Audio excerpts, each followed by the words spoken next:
नमस्कार दर्शकों।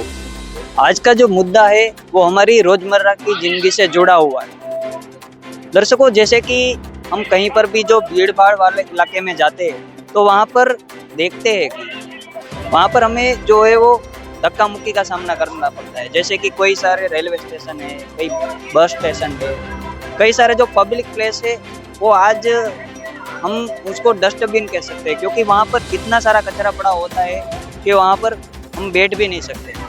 पर दर्शकों, आज हम जहाँ पर आए हैं, दर्शकों आज हमारी टीम यहाँ पहुंची है सतलोक आश्रम सोजत, पाली, राजस्थान में। जैसे कि सफाई की बात आई है तो यहाँ पर आप पीछे देख रहे होंगे कि जो भी श्रद्धालु आ रहे हैं उनके लिए कारपेट बिछाए हुए हैं और इनकी लगातार सफाई चल ही रही है। जैसे कि कैमरामैन से निवेदन है वहाँ पर दिखाए कि जो यहाँ पर श्रद्धालु जन है उनके लिए यहाँ पर कारपेट बिछाए गए हैं और साथ में जो है वो सफाई भी लगातार चल रही है। दर्शकों, ऐसी व्यवस्था है यहाँ। और एक और भी बात हमें ध्यान में आ रही है कि यहाँ पर कई सारे जो श्रद्धालु जन आ रहे हैं, पर यहाँ पर उनमें इतना अनुशासन है कि यहाँ पर कोई भी अव्यवस्था नहीं। दर्शकों, आज हम इसी पर बात करने वाले हैं। दर्शकों, मैं अमित स्वागत करता हूँ आपका एसएन न्यूज। चलिए अंदर जाकर विस्तार से देखते हैं कि यहाँ पर इतनी सफाई की अच्छी व्यवस्था है और यहाँ पर लोगों में इतना अनुशासन क्यों है। तो दर्शकों, अभी हमारे साथ यहाँ पर एक श्रद्धालु जुड़ चुके हैं। चलिए इनसे बातचीत करते हैं। नमस्कार भाई, क्या नाम है आपका? सत्साई धर्मदास। तो सर, अभी हम देखते हैं कि इतनी यहाँ पर सतलोक आश्रम में आज भीड़ है, तो इतनी भीड़ होती है कहीं बाहर, तो कभी कभी ऐसा होता है कि प्रशासन भी संभाल नहीं पाता है इतनी भीड़ को। पर यहाँ पर तो हम देख रहे हैं कि इतनी सारी भीड़ है पर सभी लोग अनुशासन में मान रहे हैं। सफाई की अच्छी व्यवस्था है, भंडारा और कई सारी व्यवस्था वो बहुत ही अच्छी तरीके से चल रही है। तो इसका कारण क्या है? सत्साई ये ऐसा है कि जैसे मनुष्य जन्म लेता है तो वो, अगर गुरुजी ने बताया कि गीता 4:34 में बताया, चतुर्विद्या भजन्ते मां जना सुकृति नोते, यानी 4 प्रकार के लोग हमें बसते हैं। तो वो यूँ समझता है कि मेरा जन्म, मैं कहाँ से आया हूँ, कौन हूँ और कहाँ जाना है और क्या करना है। तो ये हमारे गुरुजी क्या करते हैं कि शास्त्र के अनुसार हमें जो भक्ति देते हैं और शास्त्रों को खोल खोल करके बताते हैं कि जो इसमें लिखा है वो आप इस प्रकार की भक्ति करो, शास्त्र अनुकूल भक्ति करो तो ही आपकी मुक्ति होगी, मोक्ष होगा।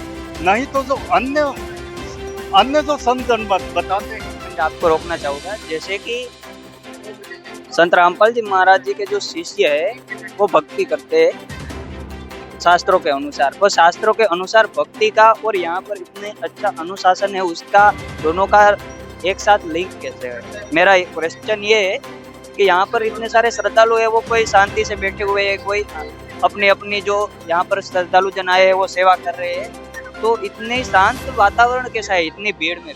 मेरा क्वेश्चन ये है आपसे। हाँ, ये गुरुजी ने जब भक्ति करने में हम भक्ति से जुड़ते हैं, संत से जुड़ते हैं, तो हमें संत को एक गुरु को परमात्मा की श्रेणी में मान करके हमें भक्ति करनी है। और गुरुजी के एक विधान होता है, एक सिलेबस होता है। उस सिलेबस में ये होता है जिस प्रकार स्कूल में एक ड्रेस होती है, अध्यापक बताता है कि भाई इस ड्रेस में आना, शिक्षा तो उसको तब भी मिल जाएगी वो ड्रेस में नहीं आएगी, लेकिन एक विधान होता है, एक सिलेबस होता है। तो सिलेबस के अनुसार पहले ही बता दिया जाता है। जो नामदान लेता है ना, ज्ञान लेता है, अपना नाम लेता है, उसको पहले ही नियम को बता दिया जाता है कि अगर आप इस नियम को अनुसरण करोगे, फॉलो करोगे तो आप भक्ति कर पाओगे, नहीं अन्य जाओगे तो नहीं कर पाओगे। तो यहाँ की जो अनजान व्यक्ति भी आता है वो यहाँ आकर के यह देखता है कि वहाँ गेट से देखता है कि यहाँ कितने लोग अनुशासित आ रहे हैं। जैसे एक पुलिस प्रशासन भी बहुत सारी भीड़ को तितर बितर करने में बहुत सारा समय लगता है,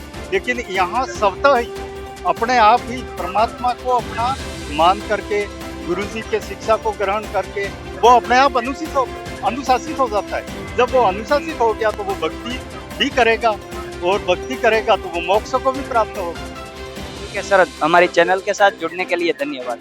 हाँ, आपके चैनल के माध्यम से जो आपने मेरे को समय दिया, मैं आपको आपके चैनल को धन्यवाद देता हूँ। सत्य है।